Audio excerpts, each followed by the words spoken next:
Hey, how you doing? This is RJ. So today I'm going to step back from talking about the comic industry or even the entertainment industry at large and simply go deep into one question. And that question is, why can entertainment no longer allow you to have escapism? And really, what I see as being the perfect counterbalance to the kind of thinking that doesn't allow any kind of escapism within your entertainment. So, in order to answer this question, first we must look at how entertainment has gotten to a point where it's no longer escapism. And it's simply that politically correct language and the politically correct ideas behind that language have taken over all aspects of entertainment so that it feels like you're being hit over the head with the politics of this world that we live in rather than escaping to another where you can be free of those concerns. And being free from those kinds of concerns is very important to human health and human development. Really, we've recognized from ancient times that you need, let's say, a day of rest, a time where you can put the concerns of this world to the side and focus on another. And I'm sure that many of you probably have experienced the fact that if you're deep into your own thoughts and they're very concerning or worrisome thoughts, the best way for you to actually refresh yourself is to get yourself out of that mindset, is to go and do something else that's not even connected remotely with any of those worries or cares that may constantly plague you.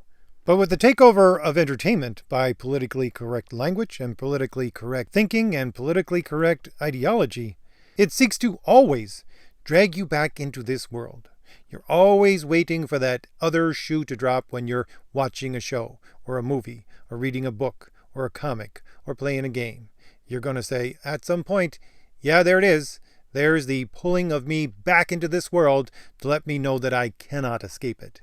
And it's especially done through political ideology. And just to give you a few random examples off the top of my head.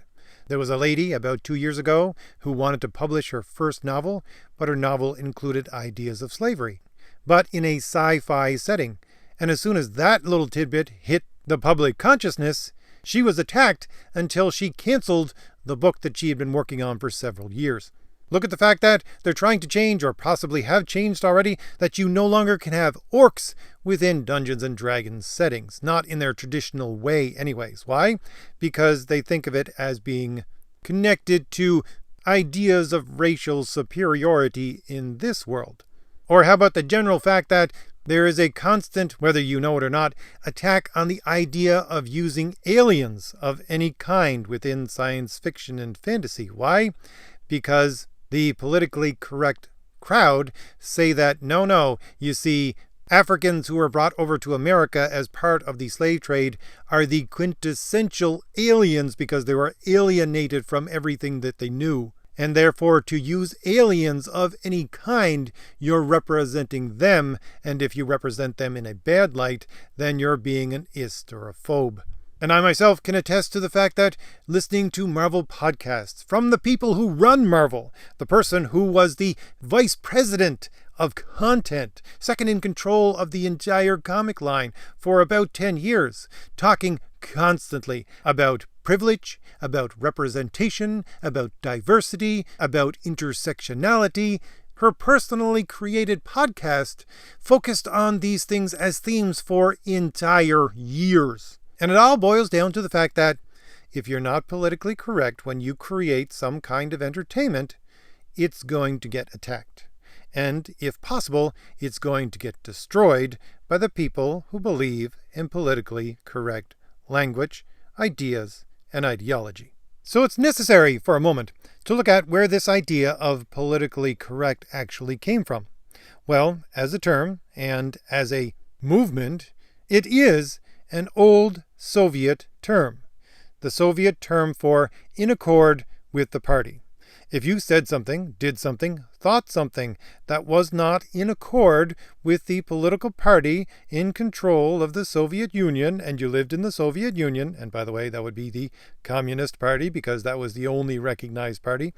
If you did something not in accord with the party, then you were being politically incorrect. You had to do everything in accord with what the party wanted, and that way you would be politically correct. And this term has not changed in its meaning at all, really, except for being connected with the Soviet Union itself, because it's still connected with a socialist ideology. Now, I've had people in my comments over the last couple of weeks talk to me about, oh, you act as if all socialism is bad. No, there's some good forms of socialism, and so some of these things that you talk about can be good.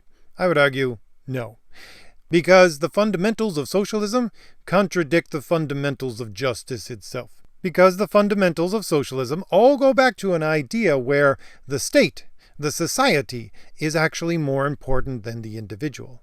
And more important in the way not that I as an individual will sacrifice myself for my state, my country. No, you can do that.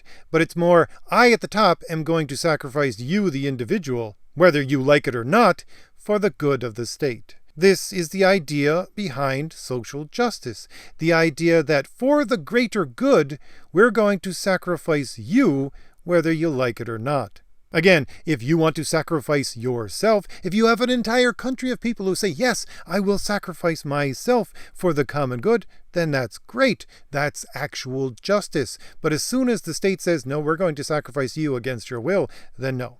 It's no different from the ancient religions where they used to have human sacrifices. I'm sure at first they had some people that actually sacrificed themselves, but as time went on and those people dwindled because their numbers were few, then they began to sacrifice other people against their will. The same thing happens here. The same thing happens with socialism. And if you are a true socialist or talking about true socialism, that's at the core of the ideology. Now you can have social programs that might not go back to that, or at the very least you can argue that fact. But if you have true socialism, it's the idea that no, the individual justice is subject to the social justice, and that's flipping justice on its head. That is not actual justice. If you go back to something like, oh, let's say Cicero, he talked about the common weal, he talked about the common good, but it's always dependent on individual justice. You can't say, I'm going to have social justice first, and then maybe you can have some individual justice later. No, that's not how justice works. You need to have individual justice first, respect that individual justice, and then maybe you can move on to justice in a social way, justice according to the society. That's how actual justice works. But the point I want to draw out of that little rant of mine is the fact that, no, it's sacrificing of the individual against their will, and against their will is the important part that I want to connect with what else I have to say, for the so-called good of the society. And this is where the politically correct language, thought, and ideology all traces itself back to. You as an individual and the justice due to you is not as important as social justice. Therefore, we can ignore the justice due to you and, if need be, sacrifice you against your will on the altar of social justice. And two little asides that I want to stick in here. Number one, this is partly why socialism always boils down to power, because you need to have enough power so that you're one of those people who chooses who gets sacrificed, and you're not one of the people who gets chosen to be sacrificed. And number two, I always get these people talking about how comics and comic creators were always part of social justice, and they always wanted to promote social justice. That was what they were doing with these stories.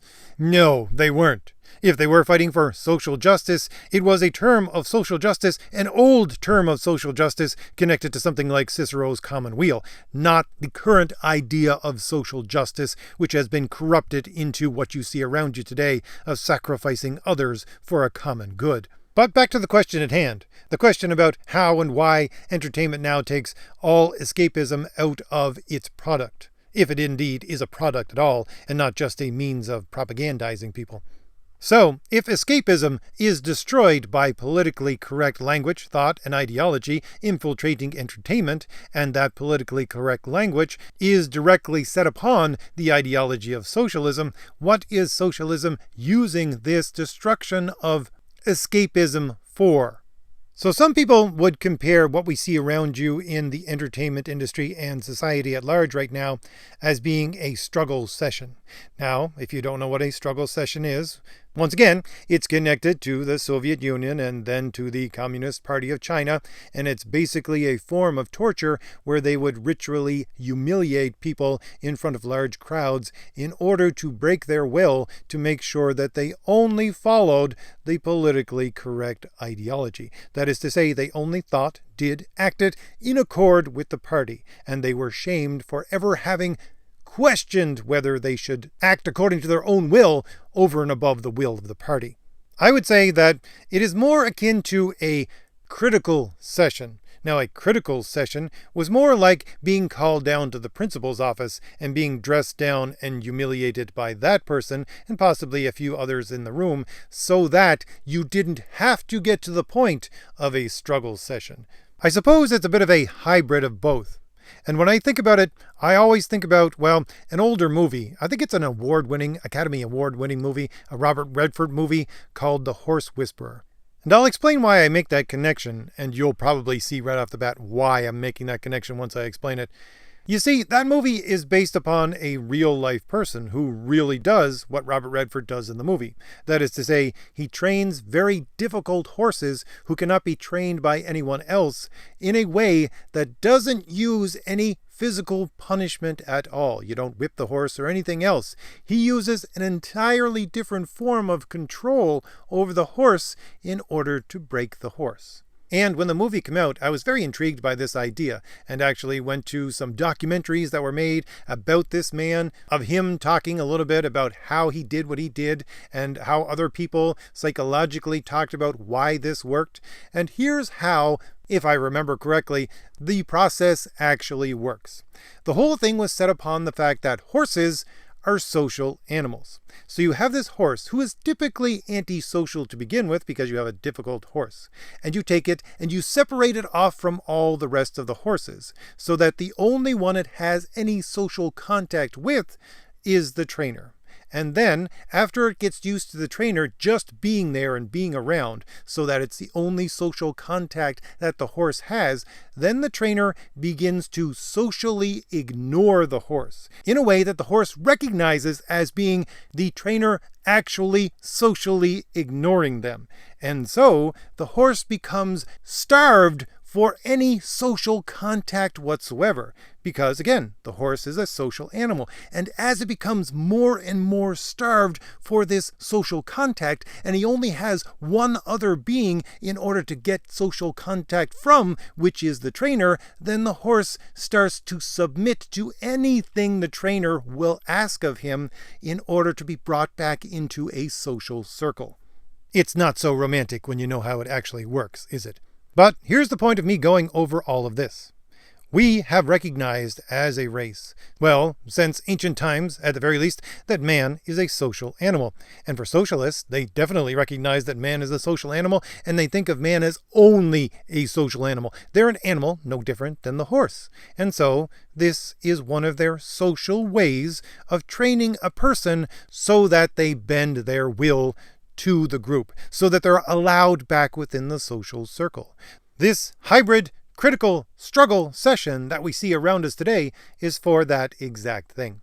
Now, if you've listened to my channel for any length of time, you know that I spend a lot of time in university. One of the things that I have a degree in is political theory, and one of the things that we discussed on a deep level about political theory in the late 90s were ideas from a book which I think came out in the early 90s. It was called Bowling Alone. And basically it used that analogy, and not only an analogy, but study of how people bowled and how people used to join bowling leagues or be part of a bowling team. And that's how they were social with each other, or partly how they were social with each other. But that dwindled over time, whereas more and more of these bowling alleys would report that, no, I just have an individual coming in and they bowl by themselves. And so it became an indication, a sort of canary in the coal mine about how people within our society were becoming more and more atomized. This was the precursor in our lives to separating ourselves off socially from others. And you may disagree with me, but I think it is connected very much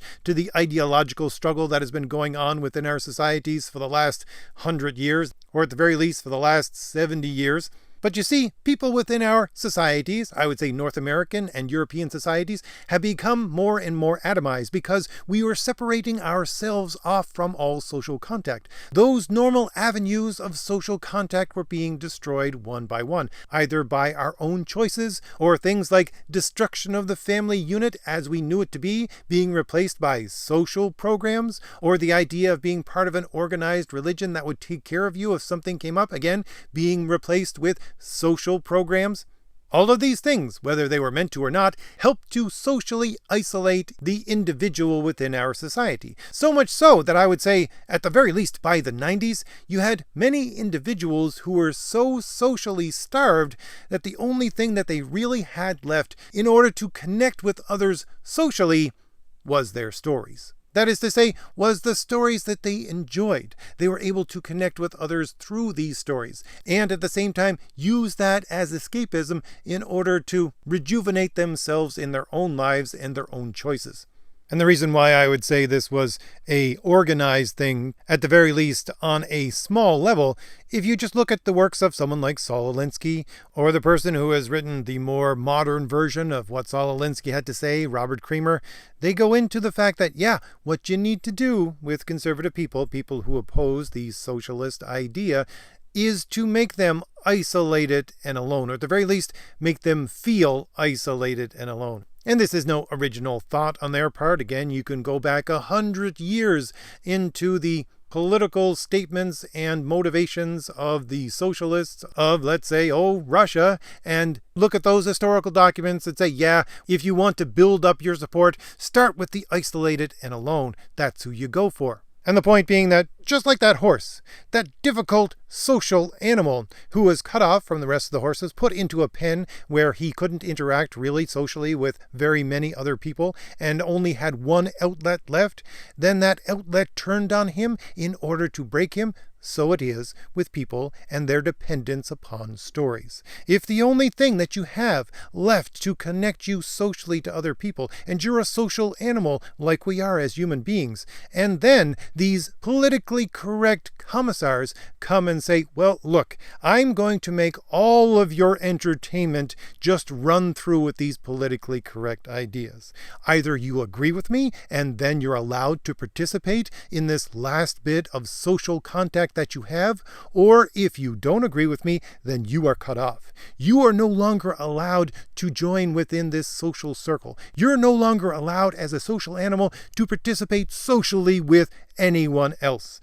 And those political commissars don't have to do anything else. They don't even have to threaten you, because that threat is already there. Because if you're stuck in your own life and you have no ability to escape, you have no way to rejuvenate yourself. You have no way to rest. And all those cares and worries that wear on you just because of everyday life, if you're not allowed to escape from them in any way, then they wear down on you. They pound on you. They belittle you. They torture you just as much as, at the very least, mentally, just as much as any struggle session you would ever see in communist China.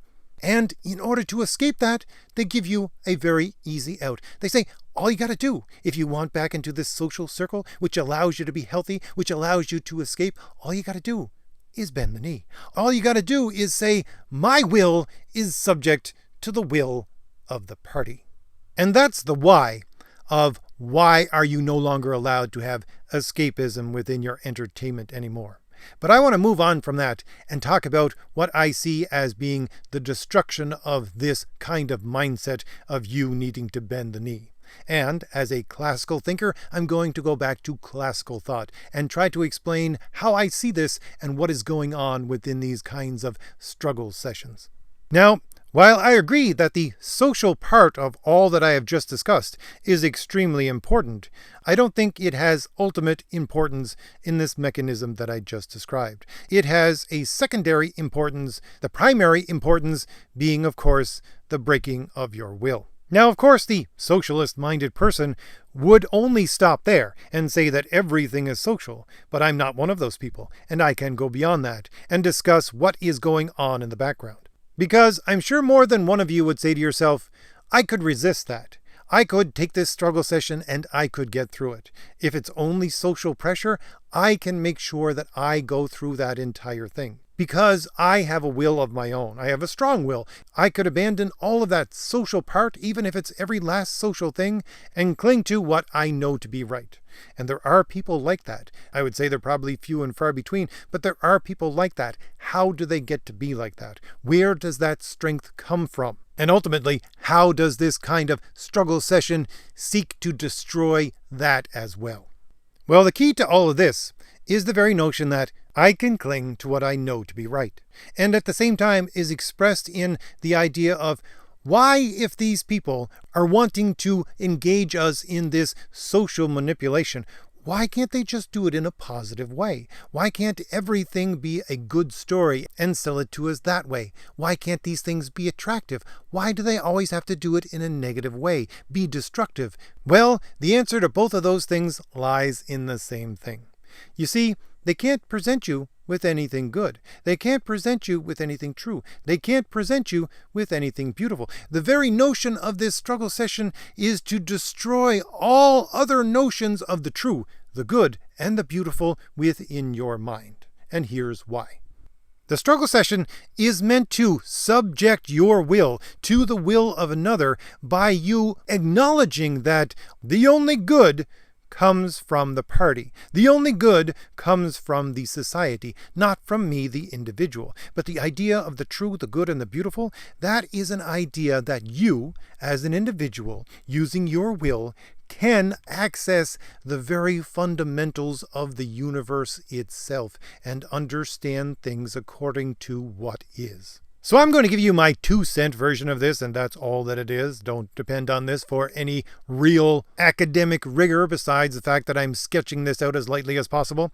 But the ideas of the true, the good, and the beautiful is one that goes back to ancient times. We can go back to, at the very least, to Aristotle and his combination of those three things even in a statement, whereas you can almost take each of those things and substitute them for each other. And this is for a very specific reason. And the specific reason is that each of those things depends fundamentally upon the same form. Now, what is a form? Well, you can think about it in the way of Plato's forms, but it's more of the idea of Aristotle's forms, whereas you have this thing, which, again, 2-cent version is, it's one of the fundamental building blocks of reality. It is a universal, and it is what allows things to be in existence. Prior to any form, you have pure potentiality. You have what some have called primary matter. That primary matter doesn't have any form, and it has no actuality in itself. Not until primary matter is given a form that it begins to be, that is to say that it has being, and that it actually begins to take some of that potentiality that it has and turn it into actual things, to have actuality. So again, think of it as one of the fundamental building blocks of reality itself. So each of these things, the true, the good, the beautiful, they all depend upon this one same fundamental building block. So much so that, again, you can substitute sometimes one for the other when discussing them. So the question becomes, why can't we just have one word for all three of them? Well, it's because we distinguish between the three in a rational and logical manner because we can access this same form through these three different ways. You access the good by your appetite. That is to say, what you are tended towards for your fulfillment. And so if you're looking for fulfillment, you're looking for the good. You're wondering how to lead the good life. But at the same time, you can access it as the truth, not through your appetite, but through your intellect. Through the cognitive faculty of your intellect, you can ponder it, and you can access that same form that way. And at the same time, you can access it in a different way through beauty. Beauty itself, like the truth, is of a cognitive faculty, but it's a different cognitive faculty than accessing the truth. It's a cognitive faculty that recognizes proportionality of things. But once again, you can take that appreciation of what is beautiful and then access that same form. That is to say, that same fundamental building block of reality. So let's say you're someone who's not terribly intellectual, but you want to lead a good life. And so you're concentrating on, I want to be a good person, lead a good life. Well, then, yeah, you can access this form through the good. If you're someone who is purely intellectual and doesn't really think about the good life, you can access this same form through thinking for yourself and thinking, what is true? Or perhaps you're someone who doesn't have either of those abilities really very much at all. You can access this same form by recognizing proportionality in things, by recognizing this is beautiful, by looking at a sunset, by looking at your garden, by looking at a beautiful woman and say, that is proportionately beautiful. And so access that same form through these various different ways. And that's the point. As individuals, we can all do this in our own way through various different means, access that same fundamental building block of the universe that connects to other fundamental building blocks of the universe, which we can then use to translate back downwards towards our life and then understand everything that is going on around us. And so we know what is true. We can depend upon that thing which we see to be true, even if we just recognize it as the beautiful, even if we just recognize it as the good. And so you have something you can cling to unshakably just by being yourself and exercising your own will. And you can do that by what I'm always talking about on this channel.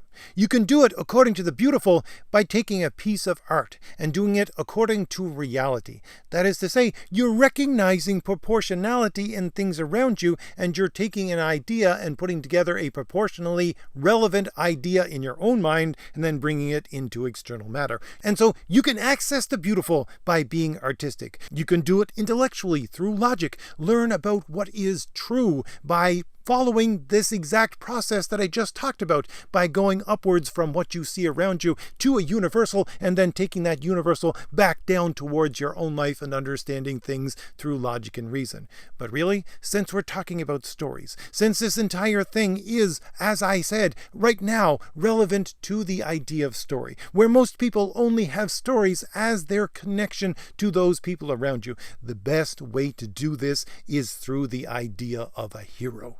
And hero, again, I would assert, is the most needed thing for us today, because it is a beautiful cross-section between the exercising of one's individual will and the true, the good, and the beautiful. If you go back to notions like Plato's definition of what honorable is, he says, honor consists in following the better and doing our utmost to effect the betterment of the worse when it admits of being bettered. In order to do that, in order to be honorable in that way, first, you must have access to the scale in your mind of what is good, better, and best. You must know what is at the ultimate top, the good, and then be able to scale down from there to see what is better and best in order for you to have the ability to take what is worst and make it better, in order for you to have the ability to follow what is better. And if you take that form of action, if you do that, then you can translate that into acting in a virtuous way. And as I always say, the ancient idea of a hero is a paragon of virtue. Because if we go to virtue, let's look at one of the more poetic definitions of virtue. The definition of Aquinas, the man, by the way, who created the concept of will that we still understand today. And when he talks about virtue, and he says in a poetic way that a short definition of virtue is the order of love. He's going back, by the way, to ancient proverbs, using those, the proverbs of wise King Solomon, and saying, yes, this is the order of love. That's what virtue is. You take that scale of what is good, better, and best, and you don't just use it in a mechanical way and just use honor in a dead way. No, you love that scale. You love everything about it and how each of those things actually goes into that scale and has more or less honor. And you keep it at that position. And you treat it in that position, and especially you treat other people in those positions, out of the order of love. And if you go back to the definition, again, that is used in these kinds of texts and these kinds of philosophical thinking, what is the definition of love itself? Love is willing the good of the other. That is to say, I see this other thing, this other person. I know their scale on the order of virtue and of honor. I can see it. And out of love, I will sacrifice myself or part of myself to make that thing which is worse into something that is better. And again, this whole notion of love itself all comes back to willing the good of the other. If you go back once again to Augustine, when he talks about love and the other appetites, he says, yea, they're nothing other than will. And it all comes down to a personal willing choice. It is you. If you're a hero, you make that willful choice to be so. A lot of people rightly have said that if you're a hero, you're a self-sacrificing individual. Yes, but that's the whole point. You are self-sacrificing. You are, by your own will, sacrificing yourself for others, giving up some of what you have of yourself for others. That, again, is a definition of love.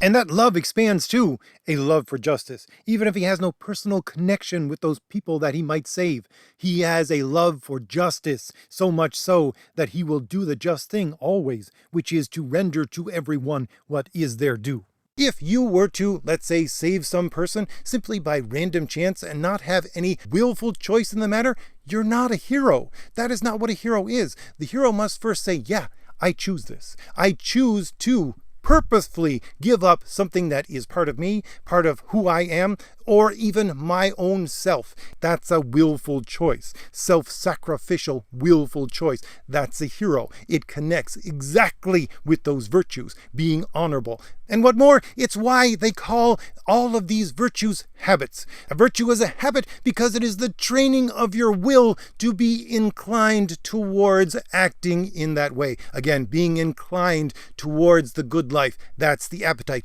That's the access of the good. That is the willful choosing access of that fundamental form, that building block of the universe that can help you understand everything around you. And your ability to access that destroys anything that these social orders can put up in front of you. Any struggle session, anything. If you are a heroic individual, because you're ready and willing to sacrifice your own life for what you know to be true.